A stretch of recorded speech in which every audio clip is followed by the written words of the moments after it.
Hello everyone. आज हम general science में फिजिक्स के क्वेश्चंस को कवर करेंगे जो प्रीवियस ईयर पेपर्स में पूछे गए हैं इंपॉर्टेंट एग्जाम्स में, including IAS prelims. First question is the branch of physics that deals with the motion of very small particles is. कि जो सबसे छोटे पार्टिकल्स की साथ डील करती है फिजिक्स की ब्रांच, उसे क्या बोला जाता है? क्वांटम फिजिक्स बोला जाता है। Next question. The field of science which studies automation and communication between humans and machine. कि वो साइंस का फील्ड जो इंसान और मशीन के बीच के ऑटोमेशन और कम्युनिकेशन के बारे में डील करता है, वो होता है साइबरनेटिक्स। हाइड्रोपोनिक्स होता है जब हम प्लांट्स को पानी में उगाने की कोशिश करते हैं बिना सॉइल के, पानी के अंदर। क्रायोजेनिक का मतलब होता है, क्रायोजेनिक मतलब very low temperature, very low temperature. तो जब बहुत कम टेम्परेचर के ऊपर हम सब्सटेंसेस की स्टडी करते हैं तो उसे क्रायोजेनिक बोलते हैं। और साइबरनेटिक्स होता है मशीन और ह्यूमंस के बीच में कम्युनिकेशन और कंट्रोल की study. So option D correct हो जाएगा। Much discussed God particle is, God particle बहुत ज़्यादा न्यूज़ में था। गॉड पार्टिकल क्या होता है? Higgs boson. तो जो गॉड पार्टिकल है उसे हिग्स बोसोन बोला जाता है। इसकी यूटिलिटी क्या है? इससे हमें पता चलता है कि चीज़ों चीज़ों के अंदर मास क्यों होता है। मास की वजह से हर एक चीज़ के अंदर वेट आता है। Next question. God particle is repeated Higgs boson. Next question. Which one of the following pair is not correctly matched? इनमें से कौन करेक्टली मैच्ड पेयर नहीं है? Optical fibre is light waves, ये करेक्टली मैच्ड है। Light wave optical fibre के through travel करती है टोटल इंटरनल रिफ्लेक्शन के द्वारा। तो ऑप्टिकल फाइबर को लाइट वेव के साथ करेक्टली मैच किया गया है। एंड्रॉयड वॉइस इनपुट, ये करेक्ट मैच नहीं है। एंड्रॉयड एक ऑपरेटिंग सिस्टम है जो मोबाइल्स में यूज़ होता है, जो आप भी यूज़ करते होंगे। तो ये इनकरेक्टली मैच्ड है, option B. Large hadron collider में ही हिग्स बोसोन की डिस्कवरी हुई है। हिग्स बोसोन की डिस्कवरी हुई है और उसी को गॉड पार्टिकल बोलते हैं, ये करेक्ट मैच है। और मार्स को ही रेड प्लैनेट बोला जाता है, तो ये भी करेक्ट मैच है। इसके अलावा अर्थ का एक ट्विन होता है प्लैनेट, अर्थ ट्विन प्लैनेट, वो किसे बोला जाता है? वो वीनस को बोला जाता है। और रेड प्लैनेट बोला जाता है मार्स को। Next question. Science of time measurement is, time measurement की साइंस को बोला जाता है होरोलॉजी। कॉस्मोस या ब्रह्मांड की स्टडी को बोला जाता है कॉस्मोलॉजी। और पानी की स्टडी को, अंडरग्राउंड वाटर या फिर पानी की स्टडी को बोला जाता है हाइड्रोलॉजी। तो करेक्ट आंसर है horology, study of time measurement. Next question. The study of friction and lubrication is, कि फ्रिक्शन और लुब्रिकेशन जो हम बहुत ज़्यादा मोटर्स या फिर व्हीकल्स में देखते हैं, वो होता है ट्राइबोलॉजी। क्रायोजेनिक्स होता है लो टेम्परेचर की स्टडी। होरोलॉजी होता है टाइम मेजरमेंट की स्टडी। और ट्राइबोलॉजी होता है फ्रिक्शन और लुब्रिकेशन की स्टडी। ऑप्शन डी करेक्ट है। विच of the following statement is incorrect? Incorrect कौन सी है? जब भी आप क्वेश्चन को अटेम्प्ट करें ये जरूर ध्यान दें कि वो करेक्ट पूछ रहे हैं या इनकरेक्ट पूछ रहे हैं। The special rubber tyres of aircraft are made slightly conducting. Rubber aircraft के जो टायर्स होते हैं, रबर टायर्स होते हैं, उनको स्लाइटली कंडक्टिंग बनाया जाता है। यस। ये किस वजह से बनाया जाता है? कि जब एरोप्लेन हवा में होता है तो उसमें स्टैटिक इलेक्ट्रिसिटी जनरेट हो जाती है, स्टैटिक इलेक्ट्रिसिटी। और उसकी वजह से करंट लग सकता है, करंट लगने की वजह से आग पकड़ सकता है एरोप्लेन। तो जब शुरुआत में एरोप्लेन ग्राउंड को टच करता है तो वो जो स्टैटिक इलेक्ट्रिसिटी है वो ग्राउंड में चली जाती है और सेफ हो जाता है एरोप्लेन से उतरना। Next question, next option. The blue wave scatters more than violet waves, ये करेक्ट नहीं है। वायलेट, ब्लू, ऑरेंज, रेड, इस तरीके से हम देख सकते हैं कि इस डायरेक्शन में जब हम जाते हैं स्कैटरिंग बढ़ती है और इस डायरेक्शन में नीचे की तरफ जब जाते हैं तो स्कैटरिंग कम होती है। इसीलिए हमें शाम को जब सनसेट होता है तो आसमान लाल दिखाई देता है, क्योंकि लाल कलर इधर उधर छितरता नहीं है, स्कैटर नहीं होता है। पर जो वायलेट और ब्लू कलर होता है वो ज़्यादा स्कैटर होता है, इसी वजह से आसमान हमें ब्लू दिखाई देता है और जो सनसेट है वो रेड दिखाई देता है। तो ये ऑप्शन करेक्ट नहीं है। Blue wave scatter more than violet नहीं। वायलेट सबसे ज़्यादा स्कैटर होगा, फिर ब्लू, फिर ऑरेंज, फिर रेड। तो धीरे धीरे रेड की तरफ जब जाएंगे स्कैटरिंग कम होती जाती है। So this option is wrong. So answer is B, third option is comb runs through once wet hair does not attract small bits of paper. ये करेक्ट है, क्योंकि जब बाल गीले होते हैं तो फ्रिक्शन नहीं होता है, फ्रिक्शन ना होने की वजह से स्टैटिक इलेक्ट्रिसिटी जनरेट नहीं होती है, और स्टैटिक इलेक्ट्रिसिटी ना जनरेट होने की वजह से स्मॉल बिट्स ऑफ पेपर को अट्रैक्ट नहीं करता है। Vehicle carrying inflammable materials usually have metallic ropes touching the ground. ये भी करेक्ट है, क्योंकि जो व्हीकल्स जो इन्फ्लेमेबल मटेरियल को लेके चलते हैं उनमें आग लगने का ज़्यादा खतरा होता है। आग जब व्हीकल अगर रबर के टायर्स उसमें होते हैं तो उसकी वजह से जो चार्ज व्हीकल के ऊपर एक्यूमुलेट होता है फ्रिक्शन की वजह से, वो धरती में नहीं जा पाता है, तो हो सकता है व्हीकल के ऊपर चार्ज पार्टिकल इकट्ठे हो जाएं और स्पार्किंग का डर रहे। तो उस स्पार्किंग के डर को ख़त्म करने के लिए एक मेटालिक रोप बांध दी जाती है, कोई चेन बांध दी जाती है जो हमेशा ग्राउंड को टच करती हुई जाती है, जिसकी वजह से ग्राउंड में और उस व्हीकल के बीच में इलेक्ट्रिक कांटेक्ट हमेशा बना रहता है, जिसकी वजह से स्टैटिक इलेक्ट्रिसिटी जनरेट नहीं होने पाती है, इन्फ्लेमेबल मटेरियल में आग लगने का डर खत्म हो जाता है। तो इस क्वेश्चन का इनकरेक्ट रहेगा option B. Next question is national physical laboratory is situated in. ये दिल्ली में सिचुएटेड है national physical laboratory. Next question national chemical laboratory is situated in Pune. जो केमिकल लेबोरेटरी है वो पुणे में है, फिजिकल लेबोरेटरी है वो दिल्ली में। Tata institute of fundamental research TIFR जिसे बोला जाता है, it is located in Mumbai. So TIFR है, ये बहुत important institution of national importance है, ये मुंबई में लोकेटेड है। Full form of laser is. Laser का फुल फॉर्म है, लेजर का इन्वेंटर कौन है? Maiman. और इसकी फुल फॉर्म है locally light amplification by stimulated emission of radiations. तो ये रेडियो नहीं होगा और ये लोकली नहीं होगा, ये होगा option B, light amplification by stimulated emission of radiations. तो इसकी फुल फॉर्म होती है light amplification by stimulated emission of radiations. Laser is a device for producing stimulated radiations. ये इसके डेफिनेशन में ही स्टिमुलेटेड एमिशन ऑफ रेडिएशंस आता है। Next question is who is the scientist in whose honour Chandra X ray telescope has been named. Chandra X ray telescope जो NASA के द्वारा भेजी गई है वो सुब्रमण्यम चंद्रशेखर को कमेमोरेट करने के लिए भेजी गई है। चंद्रा एक्स रे टेलीस्कोप ये ब्रह्मांड को एक्स रे विजन से देखती है, ब्रह्मांड में जो एक्स रेज होती हैं उनको डिटेक्ट करती है। और सुब्रमण्यम चंद्रशेखर US सिटीजन्स थे जो इंडियन ओरिजिन के थे। Next question who is the first astronaut in space. ये बहुत ही कॉमन क्वेश्चन है, यूरी गागरिन पहले एस्ट्रोनॉट थे स्पेस में। Who among the following is the world's first woman cosmonaut. Valentina Tereshkova ये पहली वुमेन एस्ट्रोनॉट थी, Valentina Tereshkova. Moon is not a star, moon is not a planet, moon is not a meteorite, it is a satellite. ये उपग्रह है earth का। Match the following. Revolver dynamite, law of cooling, law of pressure. Dynamite बहुत common है, जाना जाते हैं Alfred Nobel dynamite की डिस्कवरी के लिए। लॉ ऑफ कूलिंग बहुत इंपॉर्टेंट रोल प्ले करती है इंजीनियरिंग में, जिसको न्यूटन ने डिस्कवर किया था। जो लॉ ऑफ प्रेशर है वो पास्कल ने डिस्कवर किया था, क्योंकि पास्कल जो यूनिट है वो प्रेशर की यूनिट है। और जो रिवॉल्वर है वो इन्वेंट किया था कोल्ट ने। सो डी ऑप्शन इज करेक्ट। तो आपको याद रखना है जो रिवॉल्वर के इन्वेंटर हैं वो कोल्ट है, जो डायनामाइट के हैं Alfred Nobel, law of cooling is Newton's law of cooling, और law of pressure is Pascal's law of pressure.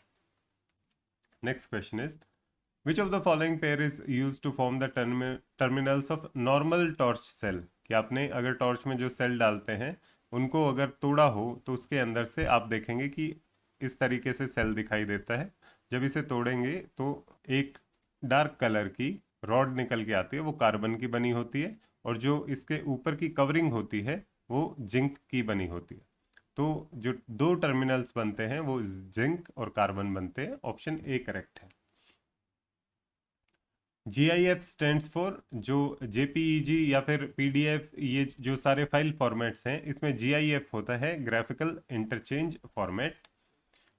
Next question, GPS stands for which one of the following. इस GPS होता है global positioning system, तो option C correct रहेगा। GPS use किया जाता है location और टाइम के लिए, लोकेशन और टाइम, करेक्ट टाइम और करेक्ट लोकेशन जीपीएस प्रोवाइड करता है। एटीएम इज, एटीएम की फुल फॉर्म होती है automated teller machine. Black hole is a collapsed star. अगर किसी स्टार का वेट 1.44 टाइम्स मास ऑफ सन है, मास ऑफ सन है, जिसे चंद्रशेखर लिमिट बोला जाता है, वो या तो न्यूट्रॉन स्टार बन जाएगा, न्यूट्रॉन स्टार जो बहुत हैवी होता है, one of the heaviest stars, या फिर वो न्यूट्रॉन स्टार भी कोलैप्स कर जाएगा और वो ब्लैक होल बन सकता है, ब्लैक होल। तो जो ब्लैक होल है वो अगर स्टार कोलैप्स कर जाता है अपने ही अंदर, अपने ही ग्रेविटी में वो कोलैप्स कर जाता है, तो उसे ब्लैक होल बोलते हैं। Next question, black hole is such a celestial, black hole is such a celestial existence which cannot be seen by a telescope. ये करेक्ट है, टेलीस्कोप से हम नहीं देख सकते। The gravitational field of black hole is much stronger, is so much strong that even light does not escape from it. ये भी correct है। जो ब्लैक होल है, क्योंकि ये कोई लाइट रेडिएशन एमिट नहीं करता है, तो इस वजह से आप टेलीस्कोप से इसको नहीं देख सकते हैं। ये ग्रेविटेशनल फील्ड इतनी स्ट्रांग होती है कि even light can not escape from it. ये सही एक्सप्लेनेशन है जिसकी वजह से टेलीस्कोप से हम इसे नहीं देख पाएंगे। तो option A is correct. Black hole does not emit any radiation, ये does not emit any radiation, converts UV radiation to infrared, absorbs all radiation that fall on it, is an imaginary concept। ये imaginary नहीं है, ये reality में exist करते हैं। Converts UV radiation to infrared, नहीं, ये रेडिएशन को अपने अंदर, जो भी रेडिएशन इनके ऊपर गिरती है वो एब्जॉर्ब कर लेते हैं। तो absorbs all radiation that falls on it. Does not emit any radiation, जो स्टीफन हॉकिंग है उन्होंने एक्सप्लेन किया है कि ब्लैक होल बिल्कुल ब्लैक भी नहीं होते। ऐसा नहीं होता है कि ये कोई भी रेडिएशन एमिट नहीं करते हैं, इनकी बाउंड्री से हल्की हल्की रेडिएशन एस्केप होती रहती है। तो ये हल्की हल्की रेडिएशन आप डिटेक्ट कर सकते हैं, पर जो रेडिएशन इसके ऊपर डायरेक्टली गिरती है वो एस्केप नहीं हो पाती है। केवल बाउंड्री के ऊपर जो जो क्वांटम प्रिंसिपल अप्लाई होते हैं उसकी वजह से कुछ रेडिएशन एस्केप कर सकती हैं।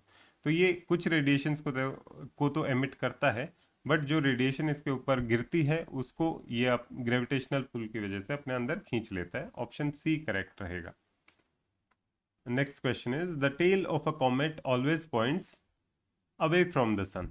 क्योंकि सन के आसपास जब भी कोई कॉमेट आता है तो जो सोलर विंड्स चलती हैं, जो सोलर फ्लेयर्स और सोलर विंड्स चलती हैं, कॉमेट उससे टकराते रहते हैं, और जो इसकी टेल बनती है ये सन से, सूर्य से ऑपोजिट डायरेक्शन में बनती है। जब ये इस डायरेक्शन में चलता है तो टेल इसकी ऑपोजिट डायरेक्शन में बनती है, तो away from the sun. Highly dense stars are called, अब जो बताया था 1.44 टाइम्स मास ऑफ सन, इसे चंद्रशेखर लिमिट बोला जाता है। इससे ज़्यादा अगर वेट होता है तो वो न्यूट्रॉन स्टार बन सकता है या फिर ब्लैक होल बन सकता है। तो अगर वो ब्लैक होल नहीं बनता है तो न्यूट्रॉन स्टार बनेगा, और ये one of the heaviest stars होते हैं। तो जो न्यूट्रॉन स्टार होगा वो आंसर रहेगा।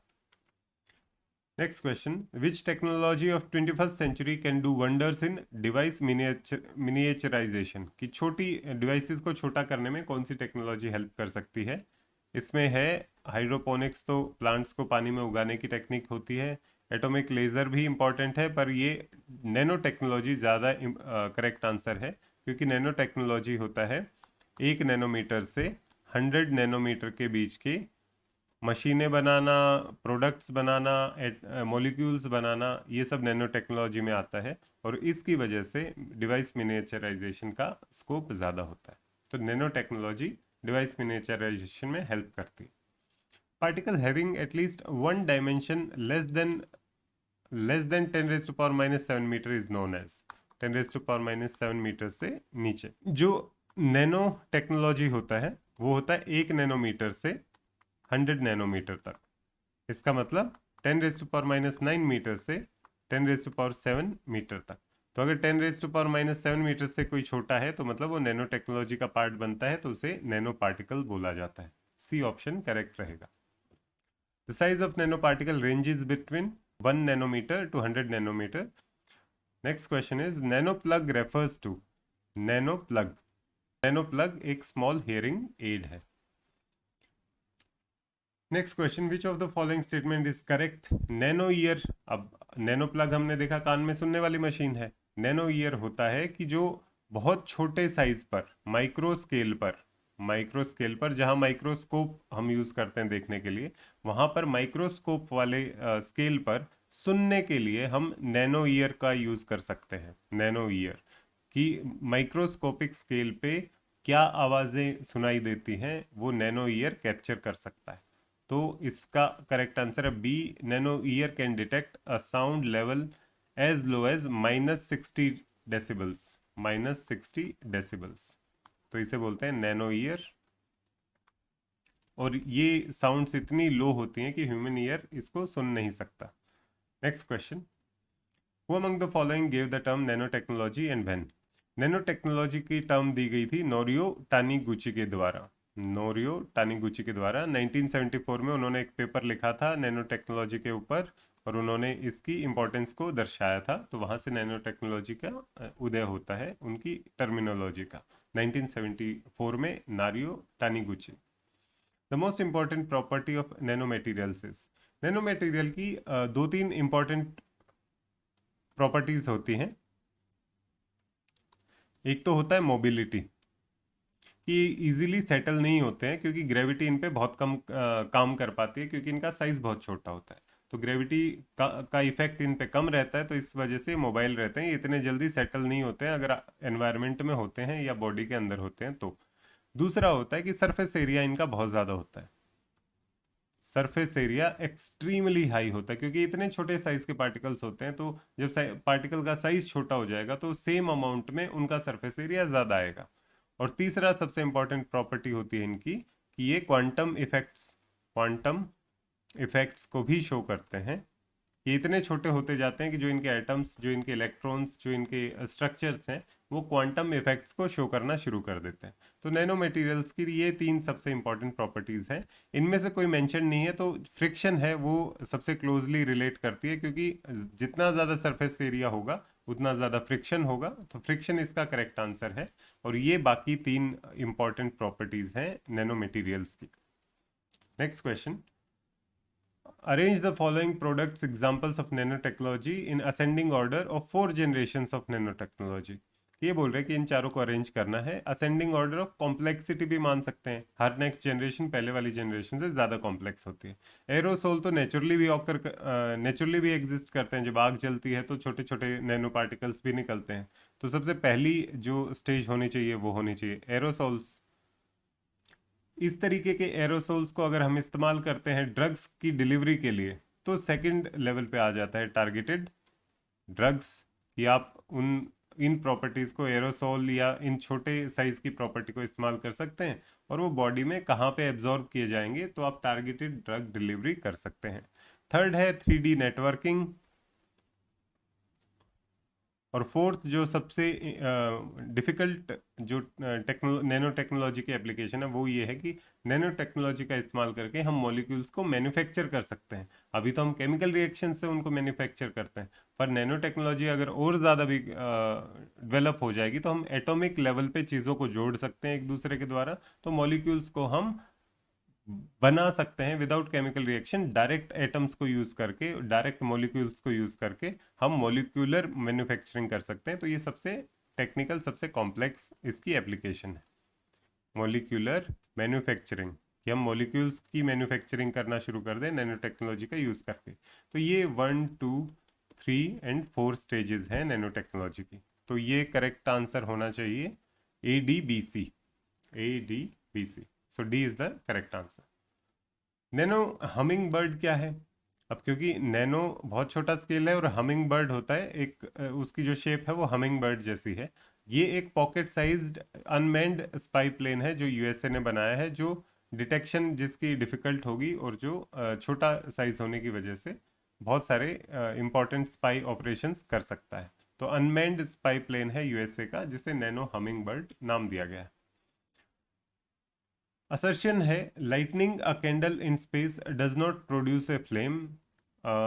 फ्लेम प्रोड्यूस होती है, पर यहाँ पे करेक्शन होनी चाहिए कि लॉन्गिट्यूडनल या फिर लॉन्ग फ्लेम नहीं प्रोड्यूस होती है।